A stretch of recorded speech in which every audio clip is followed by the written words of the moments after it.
Well, let's get the show on the road. Yeah, sure. Allons-y, allons-y, allons-y. Allons-y. Allons-y, on roule. I'll kick it off. Bonjour à tous. Bienvenue à notre Men as Ally super event. Mon nom est Luc Villeneuve. Je suis le président de Benchmark. It's with great pleasure to co-host this event with Martin Bernier, CIO of University of Ottawa. Martin will do the closing remarks. I want to begin my remarks by acknowledging the land we are meeting on. I personally want to recognize the land of Benchmark Corporation, located on the Mississauga of the Credit First Nation. Men as Ally has been in place for a long time. Martin and I created, you're going to see in the chat box a link that we have created a distribution list for people who wants to help women in IT. So please connect and register with the link. Malika will share that link with you momentarily. For my part, I've been involved and visible. I think the best keyword is visible for at least 10 years supporting women in IT, STEM support, coaching, doing events around diversity for women, and being on panel and conducting panels. So I've been quite visible with the help of many of the people on this call today. So I call out for you to say thank you for supporting me in that visibility action that I decided to do 10 plus years ago. We did a lot together over 10 years, but when I compare what our Honorable Bob Rae has done over 30 years, a real pioneer in diversity. It's remarkable what he has done, and we'll hear all about it today, and much more than that, but we'll hear certainly some of the accomplishment he's done to support our women. We are honored to have Honorable Bob Rae as a distinguished guest today. And I'd like to thank Ria. She's on our panel, part of our session today with Clea. I met Ria 2 years ago. She was part of one of my panel for Millennium, and she was the youngest CEO I had ever met. She was 15 years old at the time, and she's now 17. So thanks, Ria. You're a remarkable young woman, and we're going to see a lot of you in the next 10 years. Clea Gigantes, she's our client director at Benchmark. She's a trusted advisor for our public sector in Ottawa. Clea has 20 plus years of experience in technology. She started as a coder around software application development, which is kind of cool. I worked for a large organization like TELUS, Avaya, Apple, and Xerox, and now Benchmark. She received several awards over the years, and including the Woman in IT STEM Awards a few years ago. So Clea, I'm passing on to you. It's all yours. Thank you.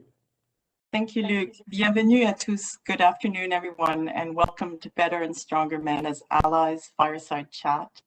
I am honored to be your co-moderator for this event. My life has been defined by politics and purpose. My mother, Evelyn, was one of the most influential gender diversity advocates of her time.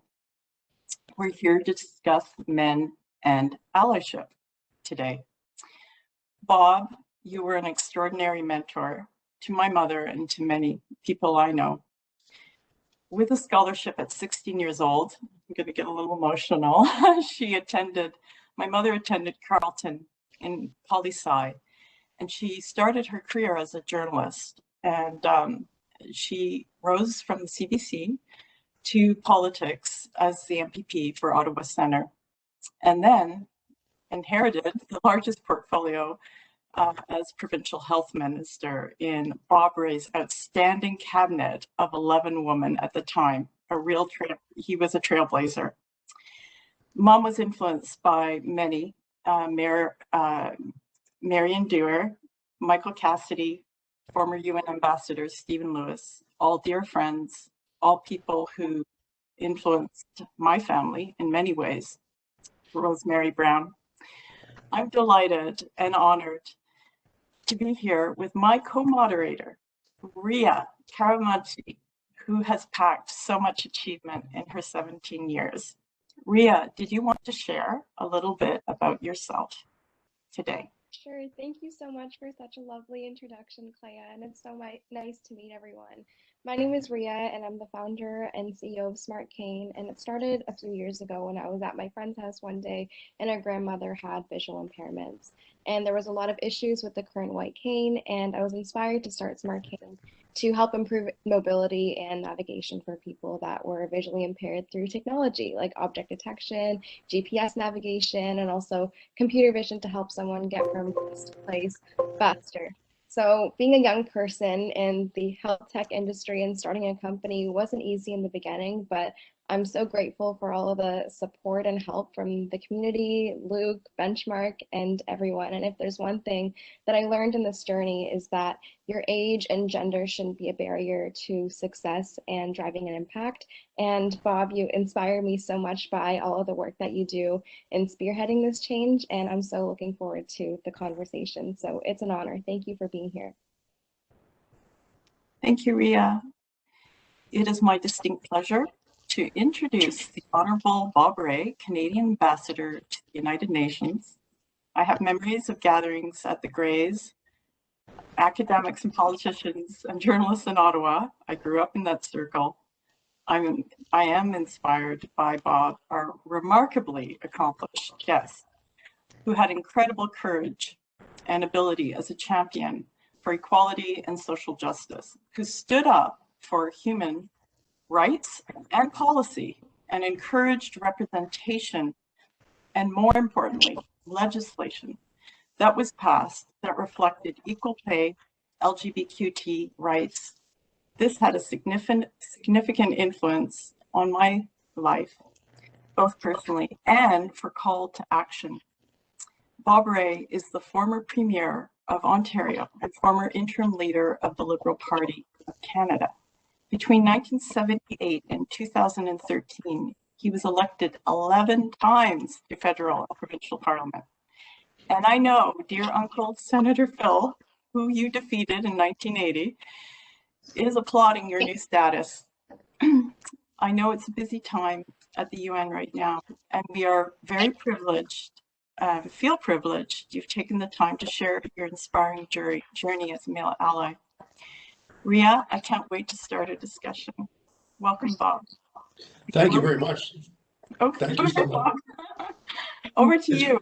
Well, it's great to be with you. I'm just delighted to join everybody today. Luc, je veux vous remercier beaucoup pour l'invitation, et Martin aussi.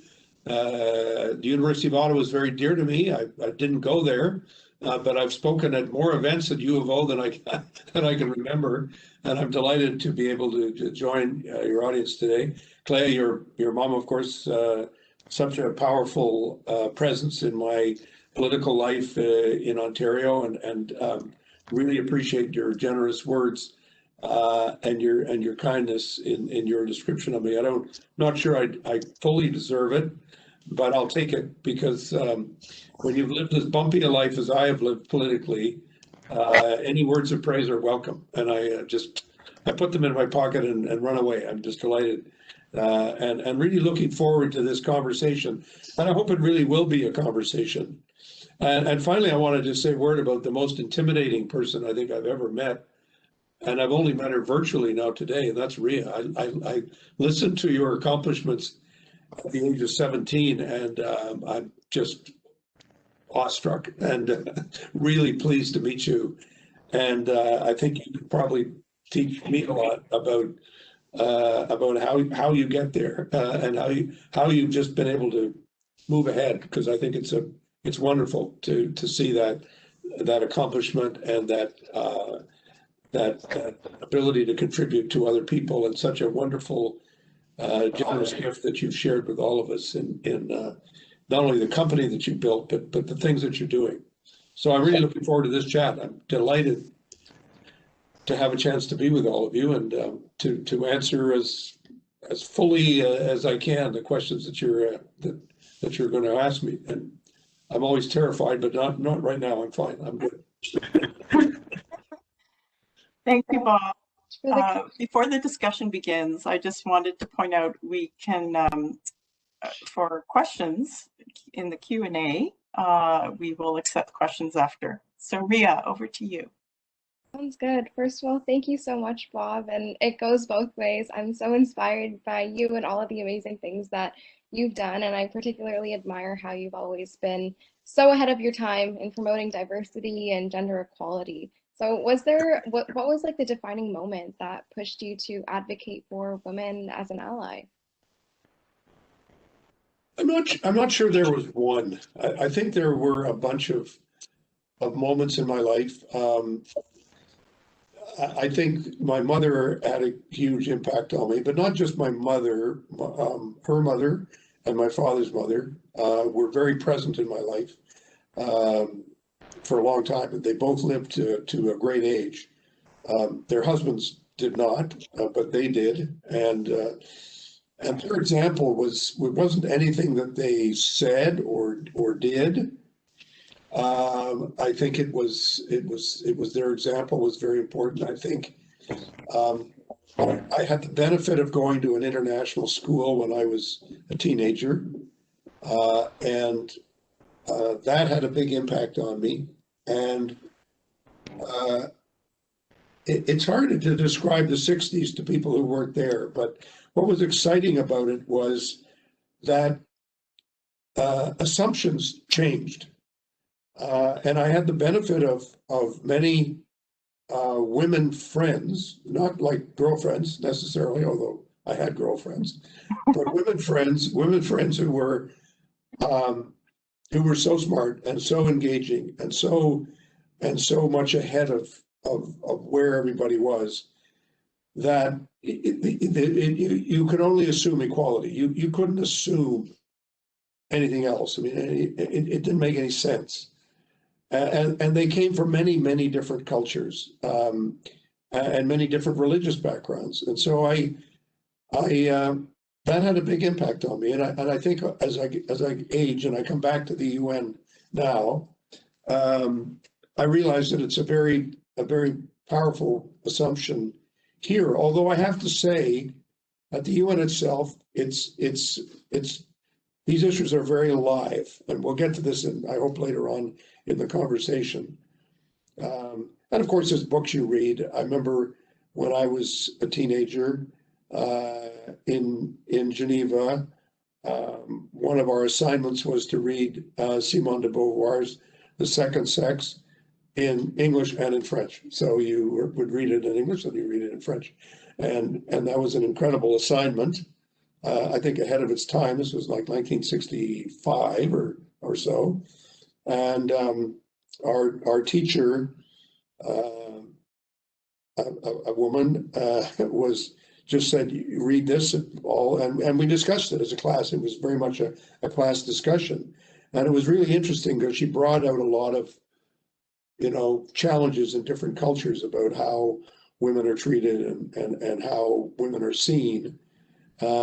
And not in some cultures not heard, but how in other cultures that was not accepted. So there were a lot of debates and discussions. So I think all those things sort of had an impact on me personally, but it wasn't like a dramatic moment where I rebelled against anything. It was not at all. I mean, I'll talk a bit about my mother, I hope, sometime in the interview, because it's interesting how she was somebody who was not like a vocal feminist, but she was a feminist. She just practiced it in what she did and in her life that she'd led, and I think that was always a big example for me. That's wonderful, and thank you so much for sharing that. I think a lot of our views are definitely built through childhood, and it's so amazing that you were able to get that wealth of experiences that led you to advocate for this. So, Lael, throw the microphone down to you.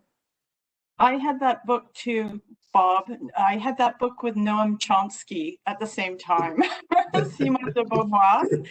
I think I was 14, that was a great book, in French. What are some of the most challenging moments that you can reflect on as an ally? And who did you consult for help, probably earlier in your career? Who was your confidant? Well, I mean, let me start with that. With that, I have to say that I think that I had the benefit in my political career of having a number of women colleagues in Parliament and in the legislature who were very strong in their opinions and in their views, and wonderful people to confide in and talk to and become friends with. In my caucus in the NDP and federally, I think there were some outstanding people, but specifically, I'd mention Pauline Jewett, who was a member of our parliament from Vancouver. She did not put up with any nonsense on any issue. She was extremely forthright and very, very firm. She's also a real human being. We would go for dinner together. I mean, Ottawa's a lonely place if you're away from your family or away from home. So in the evenings, you go out with people and spend time. And she was somebody that I spent a lot of time talking to. She was a really thoughtful and extremely intelligent and engaging person. There was another MP from Vancouver, also Margaret Mitchell, who passed. They both passed now. They both gone. But Margaret was a fantastic person. She was totally down to earth, and she was funny and engaging, and also pointed out things that I think if you're a man, you don't necessarily see in your own conduct, certainly. And here I am talking. I tend to talk too much. I tend to be too forthright in my views. I'm not the world's greatest listener, or at least I've had to learn to be a better listener, let's put it that way. And I think that they were always pulling me aside and saying, when you go into the caucus meeting, why don't you spend a little more time listening to what other people are saying before you kind of race in with what you have to say. And that had a big impact. I think across the aisle at that time was Monique Bégin. And Monique was the minister who was responsible for health in the Liberal government. And I got to know her well, and eventually she became an advisor to me when I was Premier on Education. I brought her in to do a commission on education with Jerry Kaplan. And Monique is, and still going strong, an extraordinary woman, a real pioneer for equality. And again, she didn't hold back in some of her frustrations or challenges. And she was very funny and very engaged with me because, I was her opposition critic on a couple of issues when I was finance critic.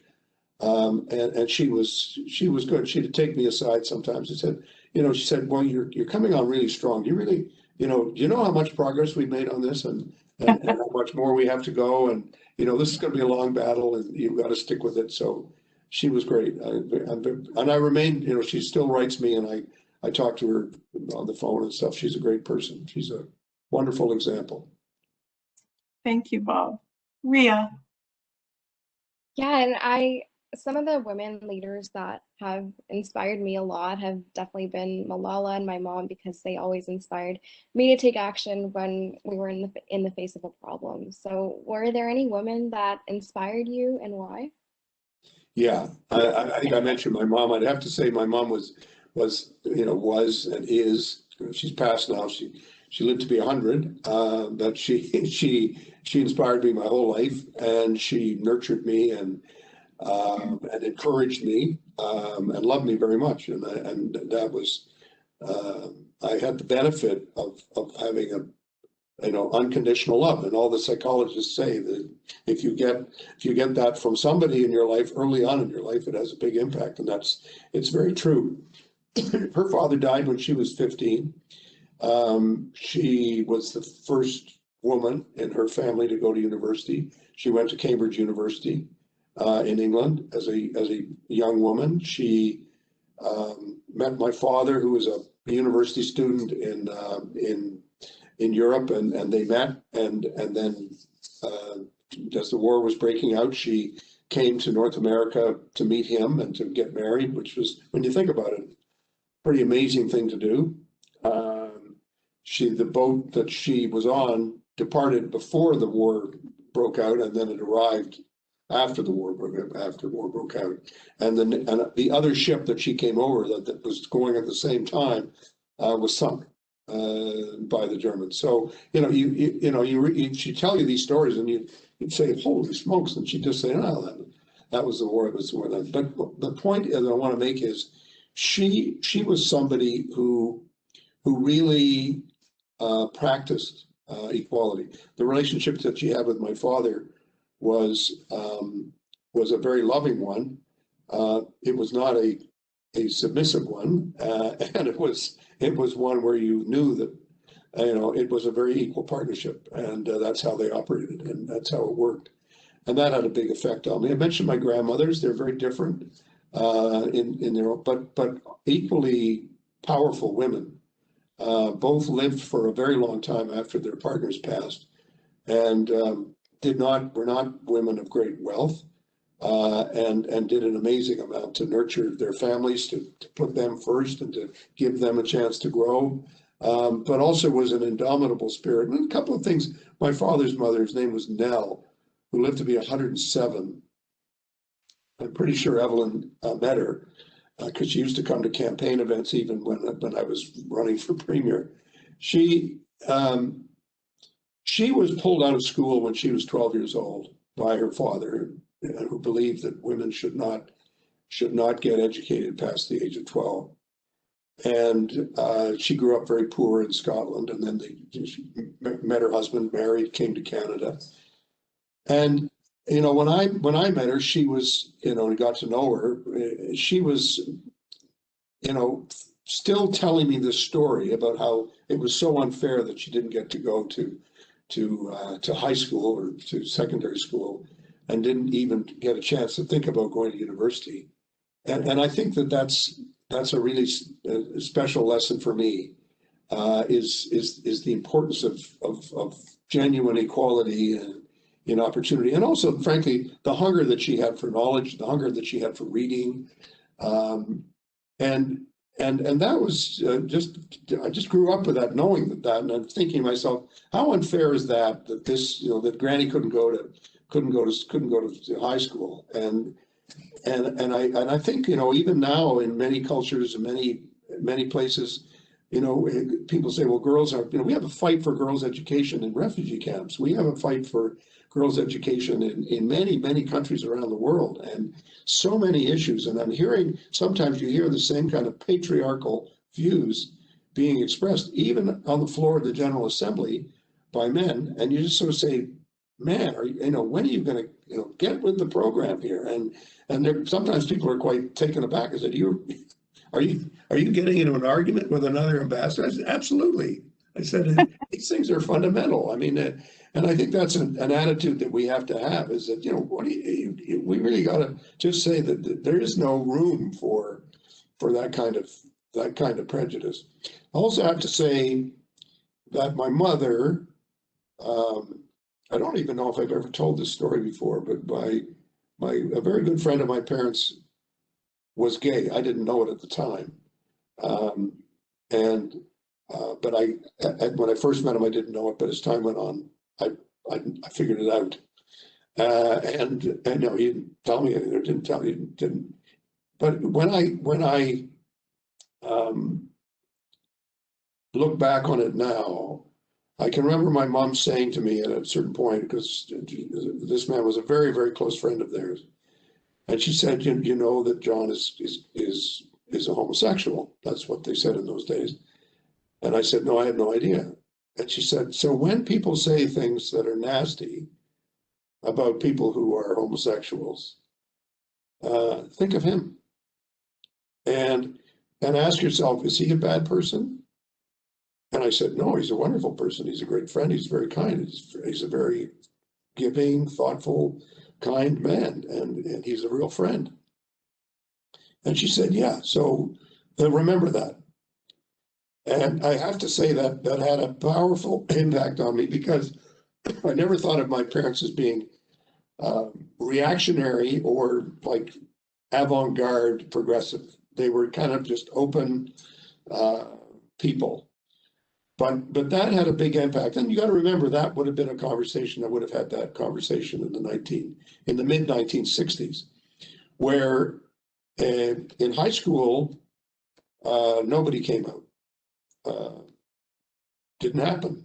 I mean, subsequently you figure, yeah, that's what was going on, but I didn't see it. Maybe I was just, less aware than others. But and I think that has had a big impact on me, that to recognize that, this is in my lifetime, we've not only been part of the drive for women's equality and for the expansion of that, but that was a long time coming. If you look back on, the 19th century, the 20th century, the right to vote, all of the issues that people took on, that was a long, long campaign. But the issue of gay rights was just put in the, a lid was put on it, and people were not allowed to talk about it. And it took a long time for that to change. And I have to say that I think in my lifetime that has changed. That it's one of the most welcome, positive changes that I've seen.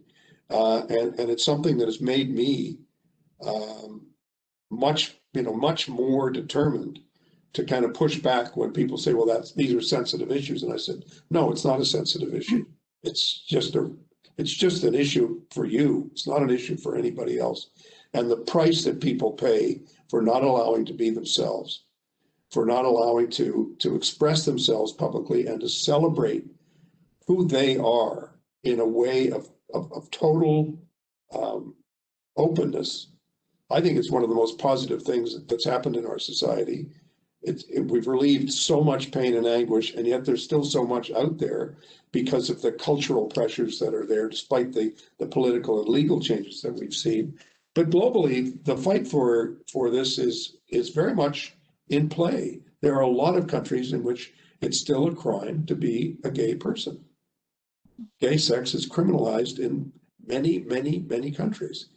And people are not allowed to be themselves. And yet, I had, the famous statement by President Ahmadinejad. He said, we don't have this problem in Iran. And you sort of look at him and say, that's not only a dumb thing to say, it's also an enormously cruel thing to say, because you must know that it's false. You must know that there are gay people everywhere. It's part of life, part of the spectrum of life.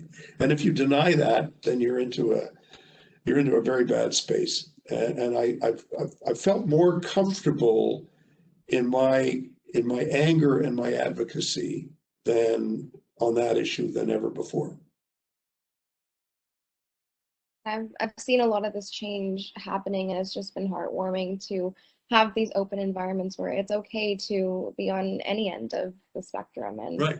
Hopefully we can continue to pave this path forward. I think it's so easy for people to get caught in this echo chamber that limits them from really understanding other people's experiences and opinions on these issues, but it's through learning people's stories like these and their diverse experiences that really exposes us to the diversity of thought. And I hope that we can start continuing to educate people on stories like these and using our voices and platform to advocate for what is right. And thank you so much for doing that through your career and continuing to do that. So I'll throw the floor to Clea again.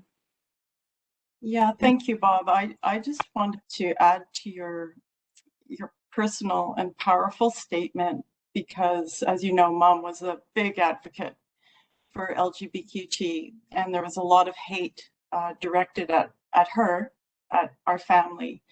And one of my earliest memories, Bob, was I was taken to every march, no nukes, you name it, a lot of canvassing awareness. And I remember a story that was in the press in the Ottawa Citizen. And I was a little girl, and Mom she would always share stories and content, and in the context of human rights and equal rights and equality. And this story was around a couple, two men. They were found in a park in an intimate moment and they were arrested for being gay. And Mom would share these stories with me, and she would always highlight the importance of standing up for injustice, standing up and being a voice, and more importantly, working towards action that is accountability and legislation. And she always reminded me the power of legislation. I think her dream was to be a judge. That was her dream. And your stories are personal to me, Bob, because it's been adopted in my family, not just with Mom, my father. And for LGBTQ, many of my friends have come to me over the years and said, "Thank Bob when you see this event. Thank Bob. Thank your mom. They've done so much great work." So my question, sorry, I digress. How have times evolved since you started and today, and what are the differences between the 40 and 50-year-olds who are established and the young professionals, women and men of today? What have you seen, and the importance of taking concrete action, where that action, it's small, medium, or large? Well, you know, I think I talked a bit about how I think the mood and the sensibility, if you like, around identity issues has gender issues has changed, it really has changed. At the same time, I think that where we need to work is where there's still resistance and where there's still embarrassment and there's still repression. And that, I think, is, if I may, not only a Canadian issue, but it's an international, it's a global issue. And I think the way in which we've moved from, for example, on Indigenous issues, we've gone from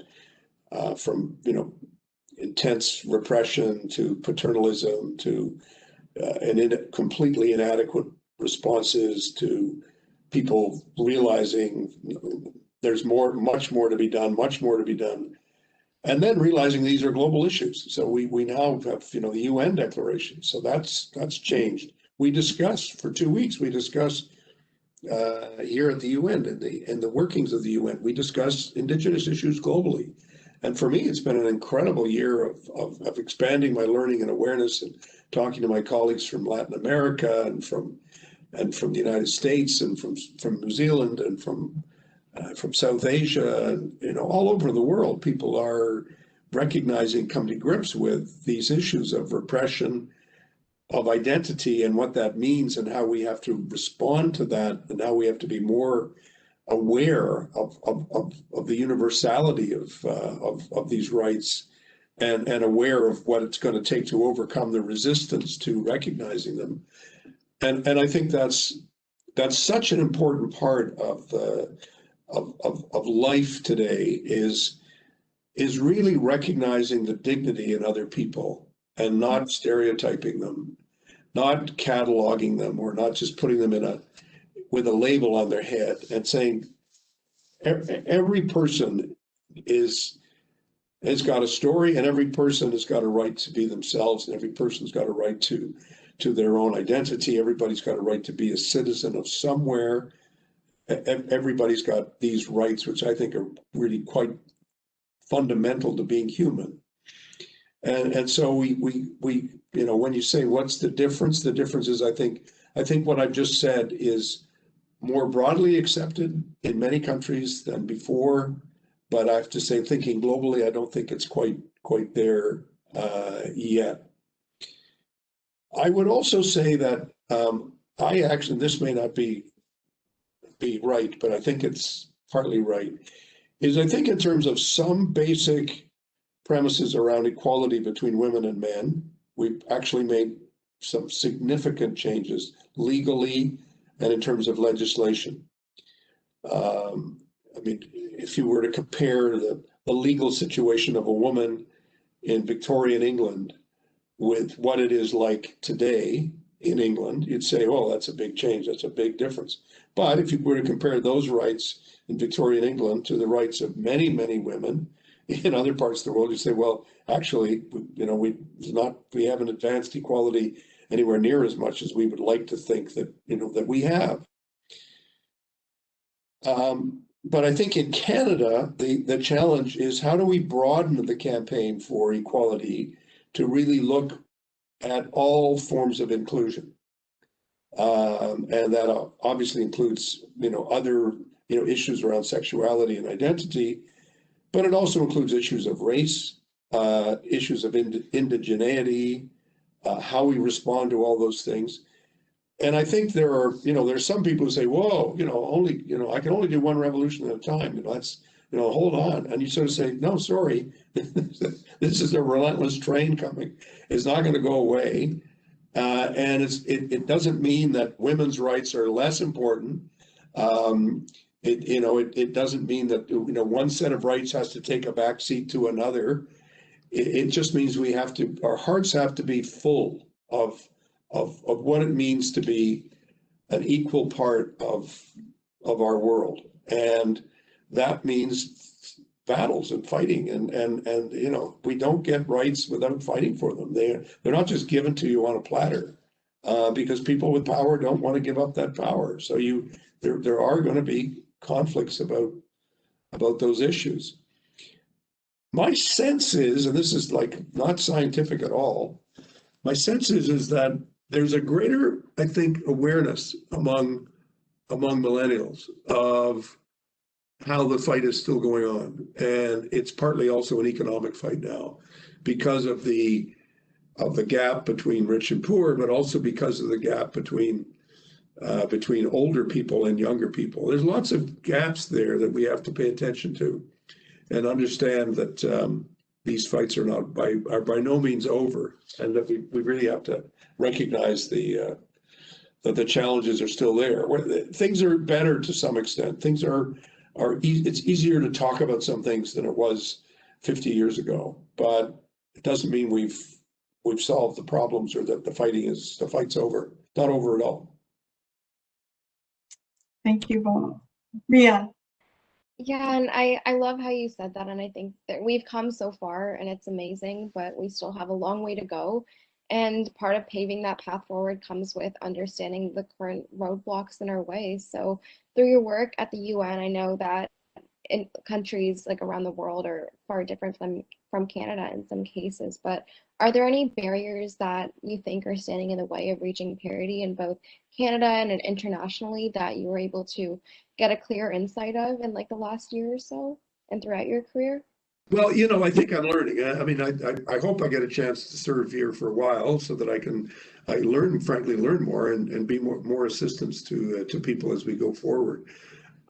My sense is that, yeah, there are some real barriers, and there are countries and there are political leaders and power structures that are not interested in advancing women's equality or, frankly, any other forms of equality.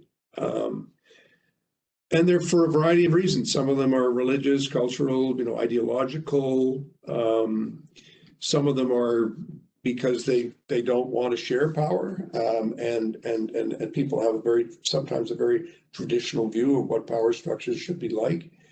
And I think there's a growth of authoritarianism that we see in many different political systems and countries, more nationalism. And all these things go against the grain of equality, as well as a number of religious ideologies which still don't accept women's full equality. And it takes a whole variety of forms in different cultures. It's not like West versus East. Within Western cultures, we have a lot of challenges, people still who don't accept the principle of equality. And they think that, well, if we grant or recognize or celebrate equality, then we're not recognizing the difference between men and women. And you sort of say, no, there's nothing to do with not recognizing the difference. You just say the difference doesn't justify differential in income or equal pay for work of equal value, or for different access to power structures and to jobs, or advancement in the corporate world or in any other part of the structure that surrounds us. But I think that globally to me, what's also important to remember, and here I think let me just pay tribute where it belongs in Canada. And in my own cabinet, there were many women of many different backgrounds. There were trade union leaders, there were journalists, there were people from all walks of life, men and women. And the women really fought hard in cabinet for what they believed in. They did not hold back, and they would occasionally remind the men that we're not here to argue about reproductive rights. We're not here to do that. If you don't accept that, you don't belong here. And I think that that assumption, the way that assumption changed in the course of my tenure as premier, I think was quite remarkable. In fact, one of the people who served in the cabinet secretariat said to me, after we were defeated, he said, I know you're disappointed and I know it's a sad moment, but you need to understand how much the culture of this place changed because of your government. And I have to say, it didn't change because of me or me alone. Certainly, it changed because of people like Evelyn, and it changed because of Frances Lankin and Ruth Greer and so many other women who fought really hard. And I think that's happening globally. What's impressive globally is that the change is being led by women. Women peace builders, women who are fighting for equality in their own countries. They are the advocates for change, and they are not just advocates of change, they are the change. And it's been very interesting for me to look and see how when global leaders come here to speak, the beginning of the year, last year was all virtual, so we did it on Zoom. But when global leaders were talking on Zoom, what's interesting is they had to say the words, and because everyone's watching, and they might not have been comfortable with the words, but they said the words, and I was struck by that fact. I was struck by what extent global leaders have verbally embraced equality. Now, whether they live up to that or not, it's another story, and that's another fight. But the first fight is to get them to say it. And I think that's the fight that we're beginning to win. Question then becomes, okay, how do we really advance that cause? That's a great segue into my next question, Bob, because I know Luc and Martin and Sarah Paquette, one thing that they have adopted in their message is that it takes a village, it takes community to enact change, as you know, and policy. But what advice would you provide to other men, and this comes up frequently, who are uncomfortable stepping up as an ally, and I see it all the time, after the Me Too movement, it really shifted things for a lot of men. They got uncomfortable with even approaching on the subject. What would you recommend, or what's your counsel as an ally, because they are afraid of making a mistake, they're nervous about HR, or all of the above? You've heard and seen it. So what's your counsel to this panel? Well, it's a time when, because of the way we live, everything's in public, and every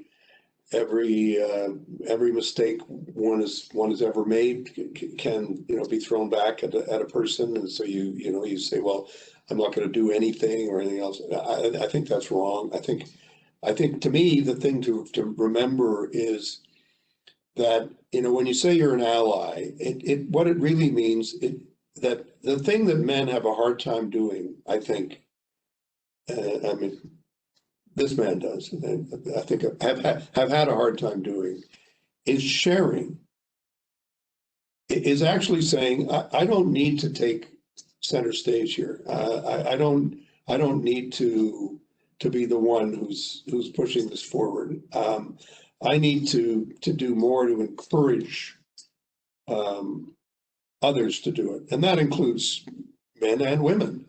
But I think if I had to do it all over again, if I had to say, well, how would you politically, how would you do it differently? I think I would have tried to really learn the humility that's required to actually really engage with others and really let them carry the ball. I mean, I think I did some of that. I think I did it okay. I think I really tried to encourage others to, and I found, frankly, I mean, one of the things that was interesting when I became interim leader of the Liberal Party in 10 years ago, I think I was able to apply some of the lessons that I'd learned. I mean, some of the things that I used to talk about but didn't do as well. I think I did them better at that point because I was able to say, I really have nothing to prove here. I really don't have anything much to say about, what more other title. I don't need another title. I just want to see the things that I believe in and I know that others believe in. I want to see those things flourish. And that's how you build the strongest legacy is by making sure that whatever you're doing is really, really deeply ingrained in the organizations that you claim to lead. Leadership is not about the person, it's not about the leader. It's about having others who are engaging with you who can carry on what you're doing or doing what they want to do, but understanding that it's about leaving lasting legacies, things that you can say that's there, that's not going to change, that's not going to go away. And I have to say, in Ontario, one of the things that gave me enormous satisfaction personally was that after the government was defeated and Harris came in and other conservative leaders came in, and then the Liberals came in, and then Kathleen Wynne came in. Yes. There were moments where I felt that they wouldn't give you any credit for. They wouldn't say, this is what the Rae government did. This is what they started doing. But I mean, I remember when one of the Liberal cabinet ministers phoned me up, Michael Coteau, after he'd established the Anti-Racism Secretariat, and he said, "I've just set up the Anti-Racism Secretariat." And before I could say anything, before I could say, "Well, yeah, I did that," he said, "And you were the first, and your government did it, and you started this battle, and others dropped the ball, and we're going to take it up again, and we're going to fight for it." And I think that's something that made me very proud. And I must say, the generosity of your introduction today, I think it's very kind, but I think it's also some of the things are true. Some of the things we did as a government were enormously pioneering. Mm-hmm. Probably not as deeply ingrained in our society as I would have liked to see them at the time. One of the disadvantages of being, quote, ahead of your time is that in your time, it doesn't necessarily take hold. But, there are other ways in which others can say, well, that was a good idea then, and it's a good idea now. So, yeah, I think that's, that's been but that to me is key for men in leadership. It's key to understand that sometimes the best way you can be a leader is to step to the side or step a little bit back and allow others to come up.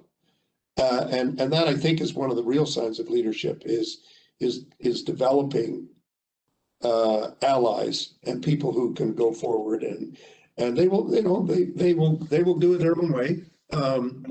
But I've really enjoyed maintaining strong relationships with a lot of people who've been through with me in politics for a long time, and every once in a while someone would say, "Remember you told me this?" I said, "No, actually, I have no recollection of ever having said that." And yet for them it was an important moment and it was an important opportunity. And you just say, "Well, I'm glad I did that," because I often wonder whether I did enough of it, whether I shouldn't have and couldn't have done more. You've had an incredible impact on so many, Bob, with your authenticity and your vulnerability. And I can hear my mother saying, I wouldn't need permission from a man to ask for that. But I will defer now. We certainly would like to take some questions from our audience. And Malika, perhaps you would like to start because we have quite a few questions. Sure. Thank you, Clea.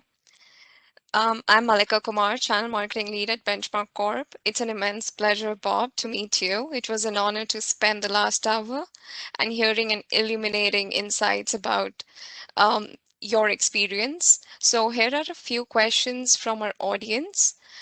Recent studies have shown that about 25% of employees in corporate world are the only or one only women in the room, meaning the only women of color in the room. What can be done to eliminate gender bias in the workplace?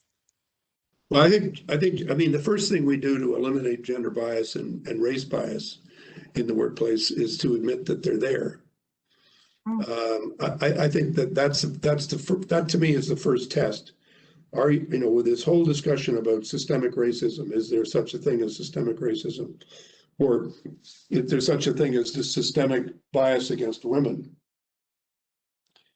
The answer is yes, there is such a thing, and you got to call it out and point it out. I mean, when I came here, for example, I was really pleased to see that I was being asked to go on a panel, and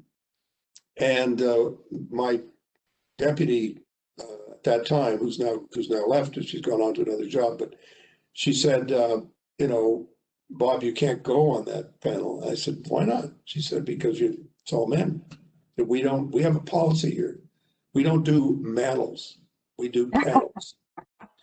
And that was a little thing, right? It's just a little, and I said, of course, but I didn't look at who the other. I just said, I'll do that, and somebody said, no, you got to ask, you got to check, you got to make sure, and they're right, and that's the sort of thing you do here. So I mean, you guys passed the test, right? So that's good, but it's you've got to call it out, and I think a leader in that context is always going to be the person who makes a point of making everyone in that room feel comfortable and giving space to people who need the space to be themselves, and for just getting the policies in place that make it clear that creating that kind of a climate is absolutely essential to a healthy workplace. I agree with you, Bob. So we have next question. You had the privilege to work with talented women that had strong voices. However, there are equally talented women out there that they're more hesitant to speak up and showcase their true talent. What advice would you give to those women? Well, I'm the father of three women, and they're not all. And I have my two of my grandchildren are young girls. So, and they're not all the same. But one of the things that I would say, and for many years I've been a teacher, I've been a professor. So I always try to notice the people who are not coming forward and the people who are not speaking. And I'm always make a point after, 2 or 3 classes to ask them to come in, and they say, why am I coming in? I said, I just want to talk. I just want to get to know you. I want to understand better what you're up to and what you're doing.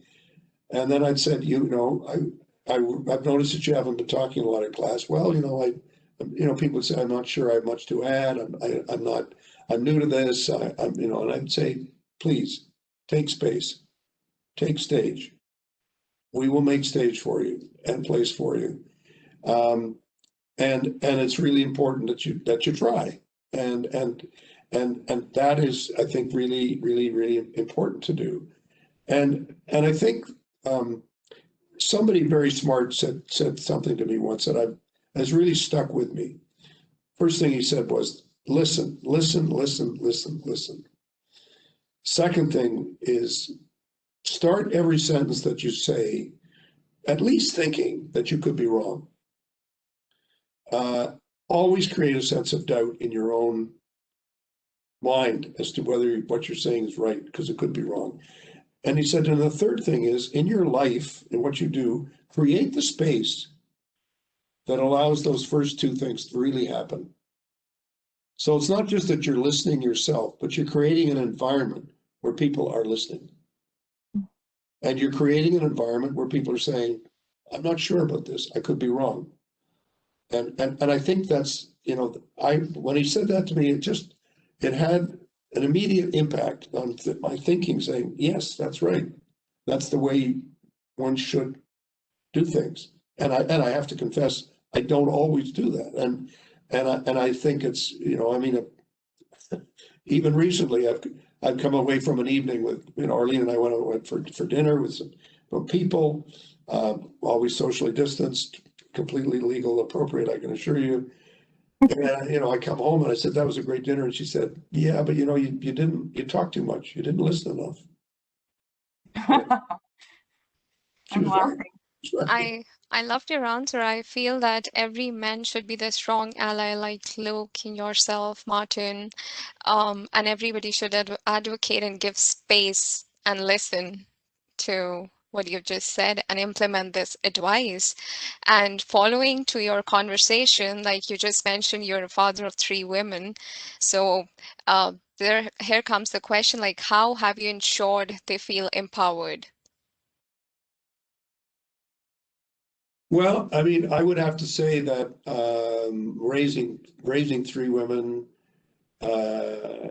was an equal enterprise with my wife, very much, and she has been an incredible example to them because of, you know, she's an extremely loving person, but she's also somebody who firmly believes in her place, but also in women's place in the world. I mean, as a trade unionist and as a journalist, and all the things that she's done in her life, she's been that example for them.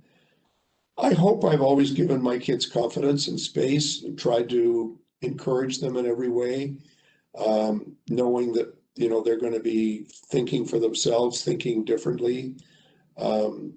Joking with them a lot, you know, allowing for you know, appropriate amounts of irreverence towards me. That's always been an important part of our relationship, has been joking. That's what I do a lot.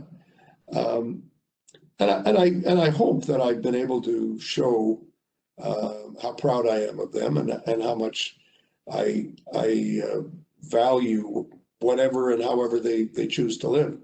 And I think I hope I've been successful in that. I you know, sometimes wonder if, like always, you wonder if you've done enough.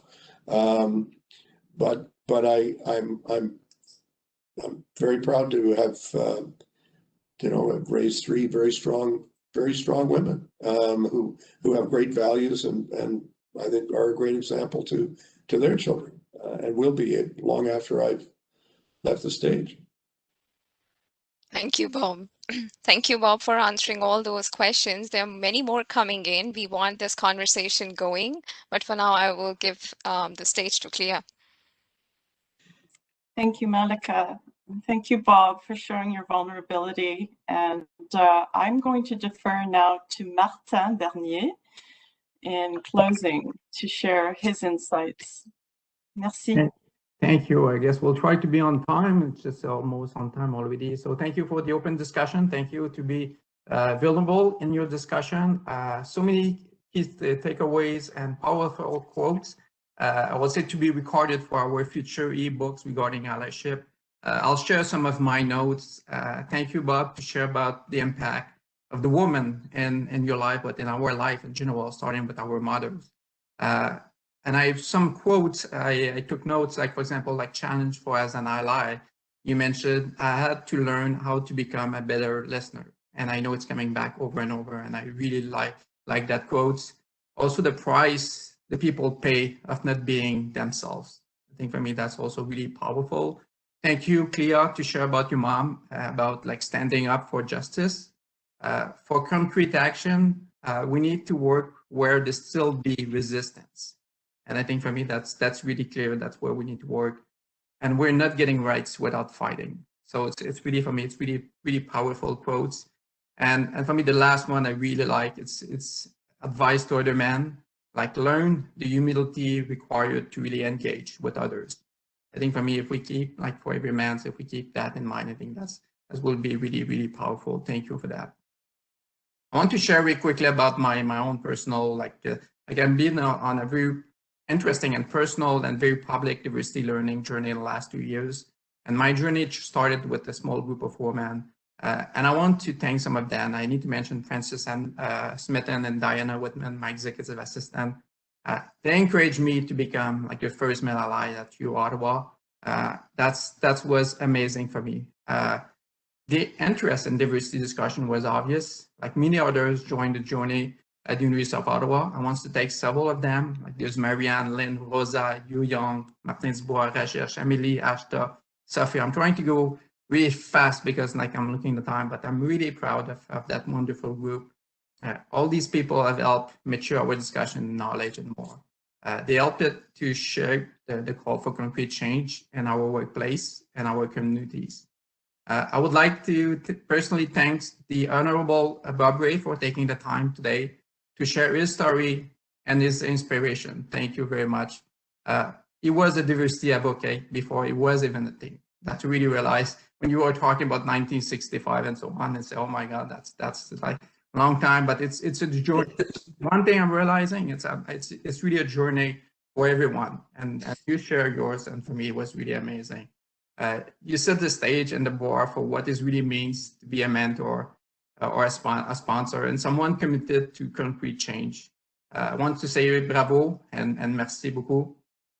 I want to also say merci beaucoup à Sarah Paquette, CEO of Fintrack. She's the one who presented to me to Luc Villeneuve in last November. Vous m'inspirez toujours à en faire plus. Merci beaucoup, Luc. Merci, Sarah. Kia, you have the superpower of connecting people with other people and ideas. Thank you. Ria, wow, the wisdom and the strength you demonstrate.